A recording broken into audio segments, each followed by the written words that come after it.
নমস্কার সঞ্জীবদা, আপনাকে শুভেচ্ছা। নমস্কার আপনাকে সকলকে। হ্যাঁ, এবং আমাদের সবার মতোই আমাদেরও এই প্রশ্নটা, যেহেতু আপনি মানে ভীষণভাবে একজন পাঠক স্বীকৃত লেখক, আমাদের সবার প্রিয় লেখক, এবং সেই স্বীকৃতি অর্থাৎ কিনা সেই পুরস্কার আপনি হয়তো অনেক পেয়েছেন জীবনে, কিন্তু কোথাও একটা সাহিত্য একাডেমির মতো একটা পুরস্কার, তার গ্রহণযোগ্যতা বা তার ভালো লাগা আপনার কাছে কেমন?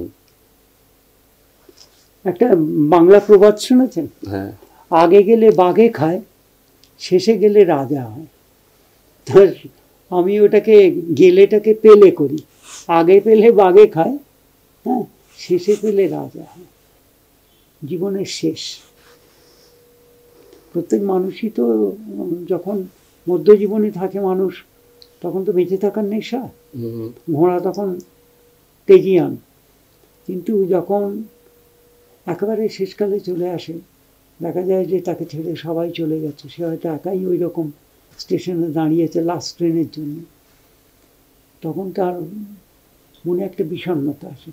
এখন সেই সময় যদি বেশ কিছু ভালো ভালো জিনিস পাওয়া যায়, ভালো সঙ্গী, ভালো সঙ্গ, খানিকটা প্রশংসা, খানিকটা বাদ্যধ্বনি, তাহলে হয় কি, বেঁচে থাকার যে একটা বিষণ্ণতা সেটা কেটে যায়। এই যে মানুষ মরার সময় একটা বিষণ্ণ অবস্থায় চলে যায়, সেইটা নিয়েই কিন্তু সে পৃথিবীতে ঢোকে। একটা আমাদের সঙ্গে কিন্তু একটা দুঃখ জন্মাচ্ছে, এবং যদি এরকম প্রশ্ন করা হয় কি জন্মাবে, সুখ না দুঃখ, সুখ আর দুঃখ মিলেমিশে একটা ব্যাপার। সুখের কথা কিন্তু কেউ বলে না, দুঃখের কথা অনেকে বলে। একজন কেউ অসুস্থ হলে তার কাছে সবাই গিয়ে ভালো হয়ে যাবে, মাথায় হাত দিচ্ছে, করছে।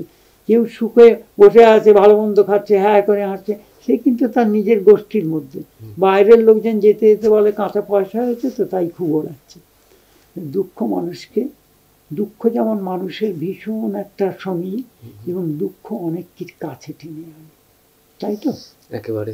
তাহলে এই শেষ পুরস্কারটা এই সময় পাওয়ায় অনেকে যারা এমন বলছেন, তুমি অনেক দেরিতে পেলে করলে। আমাকে মহারাজ বলছিলেন বেলুড় মঠে, যে সঞ্জীব খুব আনন্দ হয়েছে, কিন্তু কোথায় একটু দেরিতে পেলে না? আমি বললাম যে মহারাজ, দেরিতে পাওয়াই ভালো, তার কারণ অনেক আগে পেলে পাওয়ার যে এটা অনুভূতিটা, সেটা ফুরিয়ে যেত। একটা জিনিস, আনন্দই বলুন দুঃখই বলুন, মানুষ কদিন মনে রাখে। আমি একজন সাইকোলজিস্টকে জিজ্ঞেস করেছিলাম, আচ্ছা এই যে পুত্র শোক, স্বামী মারা গেছে, মা মারা গেছেন, এই যে মানুষের যে শোকটা, এটা মানুষের কী করে বলে ওটা তার সঙ্গেই আছে, 3 মাসের মধ্যে সে ভুলে যায়। মানে 3 মাসের মধ্যে তার ভেতরে দুঃখের সেন্সেশনটা উড়ে যায়। তার মানে সুখ বললেন ওটা হাততালি দিতে যতটুকু সময় লাগে, তার মধ্যেই উড়ে পালায় পায়রার মতো ফটফট করে। তাহলে আপনার এই প্রশ্নটার থেকে এতগুলো উত্তর বেরোলো, যে এটা আমি এই নয় যে আমি এটার জন্য একটা সাফাই গাইছি, আমার ক্ষেত্রে মনে হয় এটা খুব ভালো। আর একটা কথা হচ্ছে যে কীরকম, যখন মনে হয় কিছুই পাওয়া যাচ্ছে না, হঠাৎ যদি আচমকা একটা পেয়ে যান, তাহলে আনন্দটা 3 গুণ, 3 ডবল 4 ডবল হয়, তাই না? নিঃসন্দেহে, একদম। কিন্তু আমি একটা প্রসঙ্গ তাও থেকে যায়, আমাদের মনে হয় যারা আমরা আপনাকে ছোটবেলা থেকে পড়ছি, অজস্র পাঠক এমন রয়েছে, সেটা হচ্ছে যে আপনি নিজেই যেমন বলছিলেন না, যেটা তো একটা এনার্জির মতো, একটা পুরস্কার কোথাও একটা একজন মানুষকে আরো বেশি কাজ করার দিকে হয়তো ঠেলে দেয়। তো সেটা মানে যদি এরকম হতো যে 10 বছর আগে বা 20 বছর আগেও এই পুরস্কারটা আসতো। এটা আপনি কিন্তু কিশোর ঠিক কথাই বলেছেন।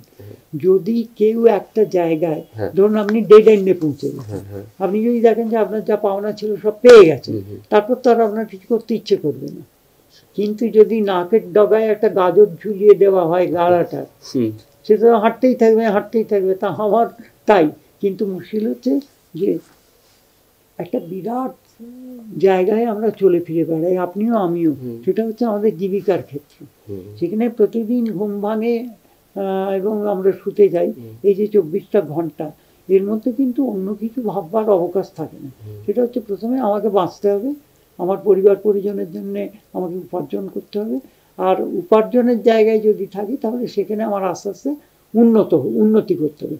উন্নতি করাটা যদি আমি রিসার্চ না করি, গবেষণা না করি, তাহলে কর্মক্ষেত্রেটা হচ্ছে পদবৃদ্ধি হওয়া, তাই তো? ফলে হয় কি জীবনের সমস্ত অ্যাটেনশন কিন্তু ওই দিকেই চলে যায়, যে প্রমোশন।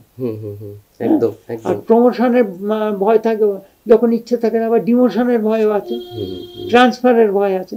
ফলে কিন্তু এই যে জগৎ এমনভাবে আমাদের বেঁধে ফেলেছে যে তখন আর কিন্তু ওই তৎক্ষণাৎ যে দিনটা হলো সেই দিনটা এবং তার পরের দিন এবং তারপরের দিন, এই একটু অতীত ভাবনা এবং বেশিটাই ভবিষ্যৎ ভাবনা, এর মধ্যেই আমাদের একটা ঘোরের মধ্যে কেটে যাচ্ছে।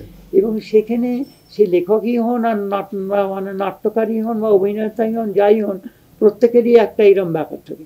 অভিনেতার সবচেয়ে দেহপট শনে নট সকলই হারায়, আমার যৌবন চলে যাচ্ছে। যেমন যাত্রার দলের অধিকারীরা বলে না, যাত্রার দলের অধিকারী কি বলে, বললে আমার একটু বাড়াতে হবে, বাড়াতে হবে, হাসি কমে গেছে কেন, হাততালি কমে গেছে, মানে যাত্রার দলে যারা অভিনয় করে তাদের হাসি থাকে না, হা হা হা করে, বলে ওই হাসি যে যত হাসবে তত হাততালি পাবে, তুমি তো আর আগের মতো হাসতে পারছো না, তাহলে তোমার তো আর মজুরি বাড়াবার প্রয়োজন নেই। তাহলে এই যে হা হা করে হাসি, আর নীরবে নিভৃতে চোখের জল ফেলা, তাহলে একটা গদ্য আর একটা হচ্ছে পদ্য। এই যে এই তো আপনি লিখেছেন না যে মোমবাতির কথা, এই লাইনটা তো ভারী সুন্দর। আমার আমার মনে হলো যে ওই লাইনটা যেন আমারই লেখা, যেটা এখানে যেমন আপনি বলছেন না যে মেঘ দিয়েছিলে তাই বৃষ্টিতে ভেজবার সুখ, পেয়েছি তোমার দান ভালোবাসা তরুণ অসুখ, জেনেছি সকালবেলা রাত্রির পাদদেশে ঠাঁই, আজ আলোর জন্মদিনে মোমবাতি পুড়ছে একাই।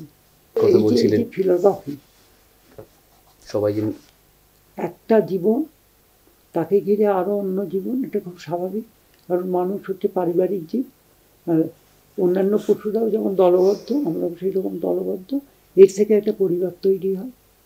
আমি বলছি এই যে লেখা লেখা লেখা, কি লিখবে, কি লিখবে, লেখার একটা স্পিয়ার আছে তো। শরৎচন্দ্র বলেছেন যে সেই যে লেখায় কোনো ফিলোসফি নেই, দর্শন নেই, সে লেখা লেখা নয়। আমাদের মৃতপথে যে বাউল একতারা বাজাতে বাজাতে যাচ্ছেন, লালন সাঁই যেসব লিখে গেছেন, তা আমাদের কোনো শিক্ষিত কবির পক্ষে লেখাপড়া করে লেখা সম্ভব ছিল না। এটা যেন ভূমিতে দাঁড়িয়ে মাটি যেন তার ভেতর দিয়ে প্রবাহের মতো উঠে তার মুখ দিয়ে বেরিয়ে আসছে। তাহলে দেখুন সৃজনশীলতা, সৃষ্টি ইত্যাদি, এই ব্যাপারটা কিন্তু মানুষ এটা ব্যায়াম করে হয় না।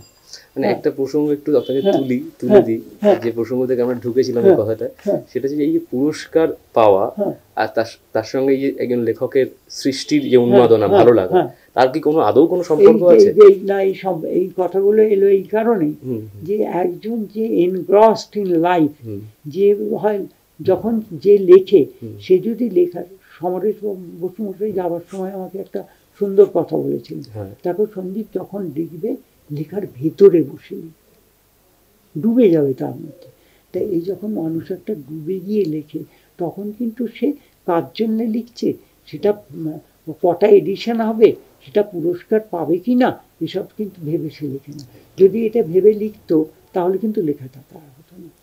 একটা কথা একটু আগে আপনি বলছিলেন যে কর্মজীবনের যে একটা অংশে রয়েছে আমাদের সকলের, এবং লেখকদের সেখানে তো একটা অনেক সময় অনেক ক্ষেত্রে সমস্যাও দেখা দেয় কোনো ক্ষেত্রে, যে এই কর্মজীবনের সঙ্গে তার যে ভালো লাগার জীবন, তার যে জীবন ধর্ম, এরকম যদি বলি, তার সবসময় হয়তো মিল হয় না।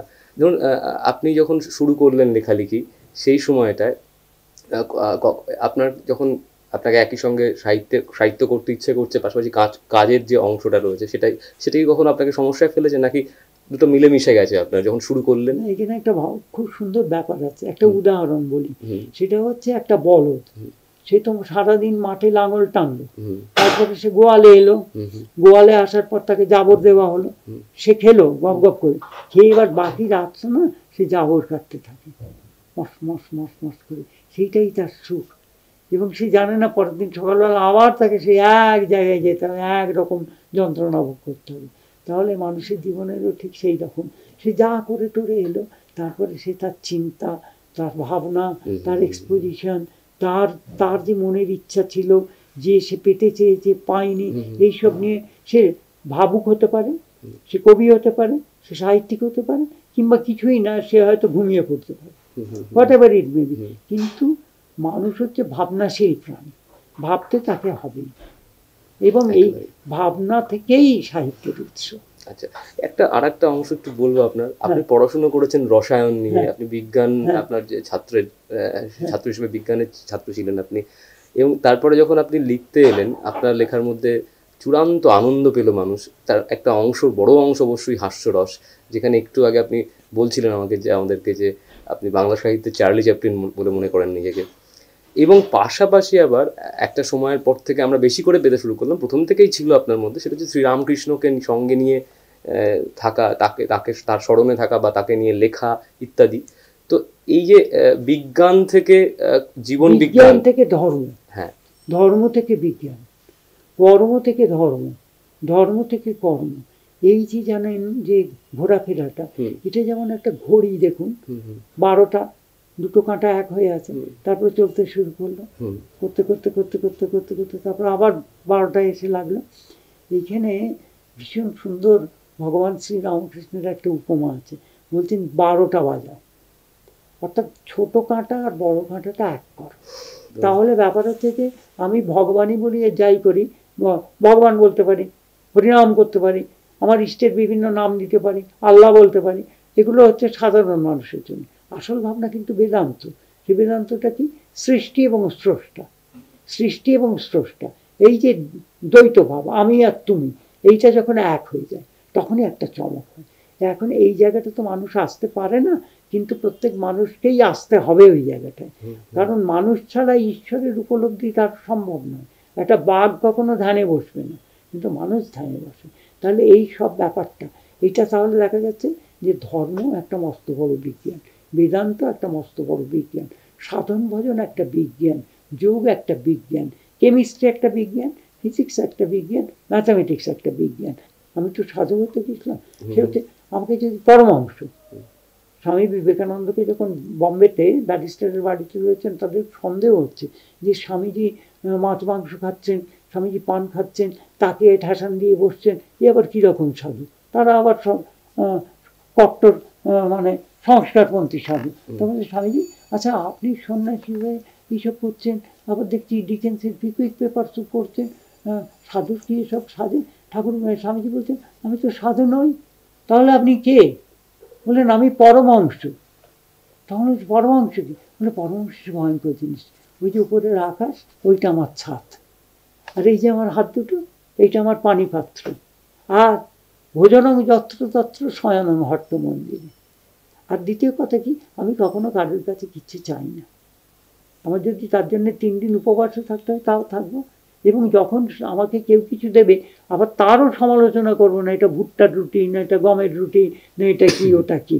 বলে পরমাংশের অবস্থা হচ্ছে এইটা, আমি সেই পরমাংশ। বিভিন্ন বিষয়ে ভিডিও পেতে চ্যানেল হিন্দুস্তানের ইউটিউব চ্যানেল সাবস্ক্রাইব করুন www.youtube.com/channelhindustan।